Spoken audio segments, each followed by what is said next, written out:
Okay, we're here, we're back in Manor, and it's just had one of the bigger updates that, well, we've had in quite some time. We're going to be talking about the new beta patch. Now, as usual, it's pretty easy to access these betas. You right-click, you go to properties, you go to betas, you type in a very nice basket, and then it will show the new patch. That's how you play it. Okay, let's get on with this straight away. This isn't necessarily one of those new flashy, new buildings, new regions, but we've just recently got AI added in, some new overhauls to the UI, and this has pretty much just been expanded upon that. It feels so much more polished now. It's more like a full tune-up of the simulation, maintenance, economy, AI logistics, performance, that sort of thing. All the stuff that either makes your town feel full, smooth and satisfying, or, well, try to fix the stuff that makes you want to Alt F4 because, well, there's been plenty of times in Manor for that. I'm going to break down some of the most important and critical changes in regular human language so you can actually understand what's been going on recently in the medieval epic. First of all, we've got economy, we've got housing approval influence, we've got new AI that can finally play the game properly, and some great quality of life and UI improvements, as well as a few performance stuff that I've actually noticed in playing myself. But first off, this patch is about depth and stability, not content. So if you're coming back expecting a lot of new scenarios, new production change, that sort of thing, this is not what the update is about, which is kind of okay. We've more recently just had 3 new game modes, a ton of new maps, I think like 4 new maps as well, new AI in the game. So the content came with the last one, and this is kind of all fixing it a little bit. But if you've bounced off Manor because of weird worker behavior, broken economy, or AI that felt kind of half-finished, this is much more of a meaningful patch for you. The first big chunk of meaningful change is around the maintenance and resource areas, and this is especially with the foresters. For example, you can protect your resource area now, saving your future economy. Logging camps and firewood cutters now have a protect resource area checkpoint. What this actually means in practice is you can flag an area as important, like a rich hunting forest, a clay pit region, a future orchard zone, maybe somewhere that you're planning on putting down some fields, that sort of thing, and your woodcutters will actively avoid deforesting those tiles so you can Jeff Bezos the Amazon rainforest. But you see, we kind of had something fairly similar where you could allocate specific areas to, well, your loggers to actually chop down, and this is almost the opposite, saying you can do whatever you want, just don't chop down my mother's house. Before, it's pretty easy to just slap down a logging camp in a nice dense forest and then, well, feel clever about your early game firewood, just to realise 3 years later that you completely destroyed the best hunting and foraging zones. But this is now going to be your most sustainable logging operation. Nice little ease of life improvement. Maintenance has also been changed. Now, maintenance has actually just been put in the most recent update, where buildings need to be kept, well, working. If they don't, they can fall down, they can hurt your people, or they just won't work as efficiently, and you now have maintenance timers.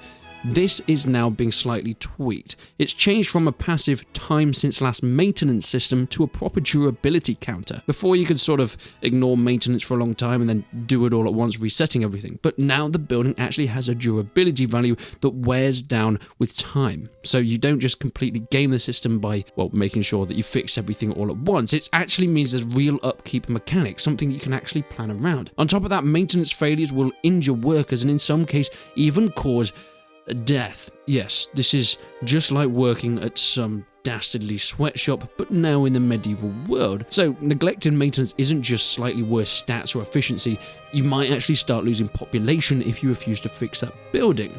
It's kind of nice actually. I think systems can be sometimes too punishing, but the balance of actually making sure that things are micromanaged in a positive way to try and keep people alive and things working efficiently is actually kind of what this game is about. There's not supposed to be this huge scale, so I think a few more micromanagement assets would be pretty welcome, at least in my book. But let's talk about the economy and how it can actually work very smoothly. The patch really goes after things like livestock, orchards, vegetables, that sort of thing. Grain systems have now been adjusted so that rye and wheat yields are pretty similar, but wheat flour now produces twice as much bread compared to rye flour. Of course, rye grows in much harsher conditions, you're more likely to be able to grow rye wherever, and before, You'd of course get more wheat and then it would just be put into bread or whatever. But now wheat flour now produces twice as much bread, but the actual yields are similar if you need to use them for anything else. On top of that, the buildings that turn flour into bread have been rebalanced. Communal ovens, 2 wheat bread from 1 wheat flour, and 1 rye bread from 1 rye flour. Of course, they're getting double. Bakeries also get you 4 bread from 1 wheat flour and 2 rye bread from 1 rye flour. So, of course, the bakery is really still your best option. That's when you level up a place to level 2, you can actually put the bakery inside one of the houses. This means that you actually have a much better reward for being in a more fertile area. Of course, as mentioned, rye can grow in pretty much any area, but wheat's where real money and real food and sustainability. Then it goes on to more farmer stuff with goats and livestock. Goats have got a pretty big buff. They now yield every 49 days instead of every 56. They now produce milk as well, and of course they increase their hide production as well. Not just this, but one of the new buffs that we got were hunting hounds. And yeah, hunting hounds have also had some luck. If a hunt is successful, having hounds gives you +1 small game and 1 belt as a bonus. You can really maximize that medieval dog build if you want. The hounds were something that came in, well, in the most recent update, so if you haven't tested them out yet, boy, please do so. Then you've got the vegetables. Orchards have got a pretty major rework. Apple yields have actually been reduced as well as pear yields as well. On top of that, the dev, though, bumped overall orchard yields by 120%. Individual tree types have tuned relative to each other, but orchard as a system is now actually worth a long-term investment. They take a while to actually get to their peak performance, but when they do, boy, you got pears for days. Vegetables also got a little bit touched up, not in that way. Carrot yields are down 13%, and all vegetable and orchards have their build cost adjusted to better match their yields. The important outcome, though, is the price gap between the low yield and high yield crops is now larger, so specializing and planning your crop mix actually makes sense. Then we get the higher tier housing used to absolutely devour clothing and shoes. This patch tones that down. Garment and footwear consumption reduced for tier 2 and tier 3 residentials. Ale consumption reverses to saner levels now. Family actually consume ale every 3 months, yet they don't just become absolute drunken nightmares. So upgrading houses and giving people a nicer lifestyle is a bit less of a punishment loop. Well, because when you used to have higher tier houses, they just go through all your goddamn resources. Deep mine yields reduced by 50%. They can still be valuable, but they're no longer automatic god tier money printers. And of course, the salt export has been halved from 8 to 4. It's kind of all just balancing stuff to make sure it's a bit more even, especially with the huge content updates, salt being kind of a new addition as well to the game. These are all things that could be exploited, and you could just basically have unlimited money printing things. Then we have approval. Approval memories fade faster, and I found out this straight away. I logged into one of my older saves, and instantly I got a notification saying, approval is low, people are about to stab you in your sleep.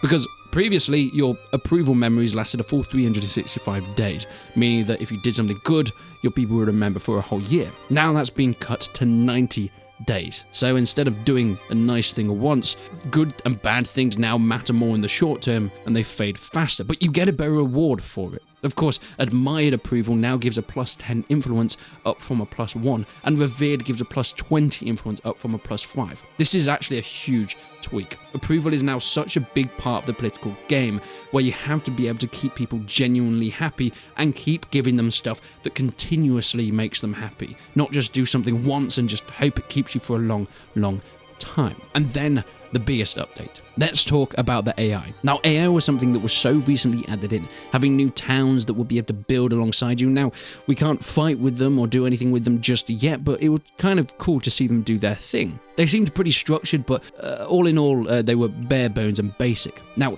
AI has just had a huge behavioral overhaul. This isn't just make them build faster, it's actually about giving them a brain.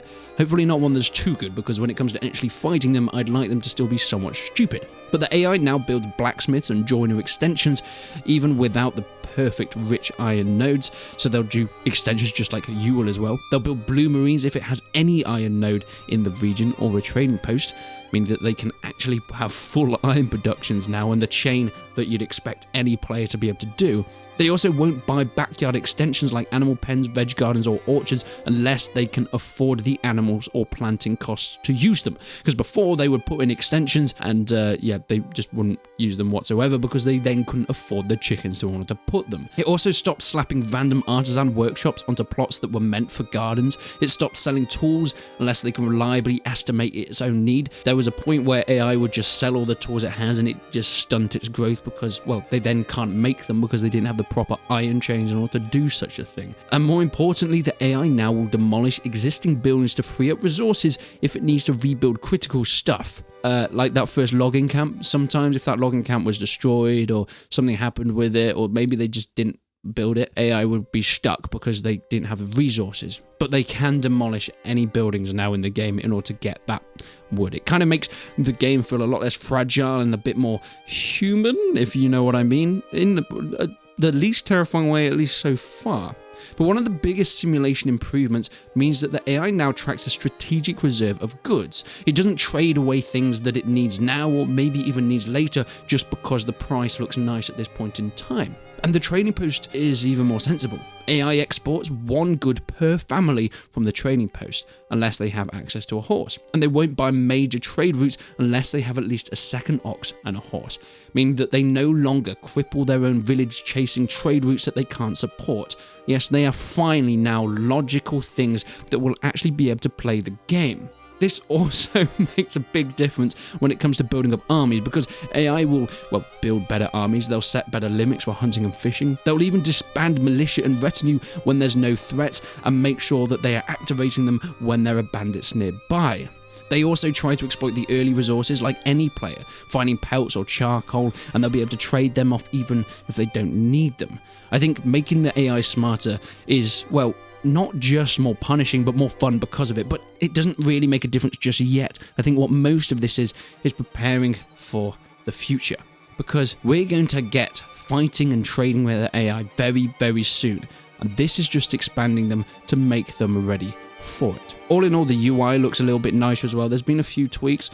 I don't actually know exactly what they've done. Apparently the maintenance tooltips are a bit clearer and active maintenance effects actually display.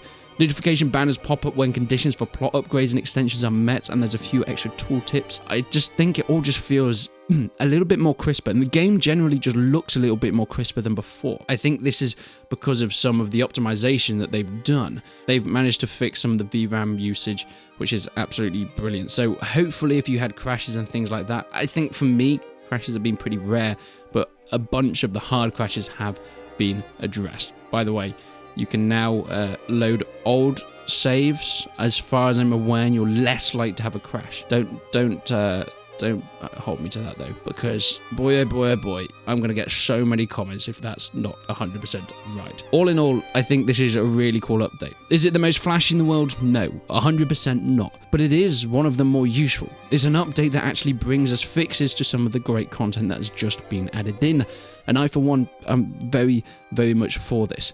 I think it's definitely a good example of what Slavic Magic said in the last update as well, where they're focusing on more frequent stuff rather than just waiting a year before dropping something huge, which is nice because it means that we can still see active development happening, and there is a ton of new stuff within this patch as well. Remember, you can check it out early if you want to find the beta, or you can just wait until it officially releases, and it's definitely, most likely, maybe still, hopefully not, going to crash your game. But either way, make sure you subscribe to the channel for more Manor updates and content keeping to your eyes. But until then, I will see you in the next one.